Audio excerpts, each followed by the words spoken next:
বাংলাদেশ বিনিয়োগ উন্নয়ন কর্তৃপক্ষ বিডার চেয়ারম্যান চৌধুরী আশিক মাহমুদ বিন হারুন বলেছেন, হালাল অর্থনীতির সহায়ক পরিবেশ তৈরির মাধ্যমে বাংলাদেশকে হালাল পণ্যের আঞ্চলিক হাব হিসেবে গড়ে তুলতে সরকার বদ্ধপরিকর।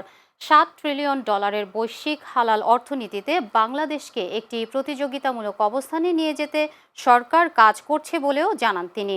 রাজধানীতে এক সেমিনারে প্রধান অতিথির বক্তব্যে এসব কথা বলেন তিনি। Bangladesh Malaysia chamber of commerce and industry এ সেমিনারের আয়োজন করে। সেমিনারে হালাল অর্থনীতির বিপুল সম্ভাবনা, টেকসই এবং অন্তর্ভুক্তিমূলক প্রবৃদ্ধি ও উন্নয়ন ত্বরান্বিত করতে মালয়েশিয়ার সঙ্গে সম্ভাব্য সহযোগিতার উপর গুরুত্বারোপ করা হয়। বিশ্বব্যাপী $7 ট্রিলিয়ন এই খাত নিয়ে বর্তমান পরিস্থিতি ও ভবিষ্যৎ সম্ভাবনা নিয়ে মতবিনিময় করতে এতে অংশ নেন শিল্প প্রতিষ্ঠানের ব্যক্তিবর্গ, নীতি নির্ধারক ও বিশেষজ্ঞরা।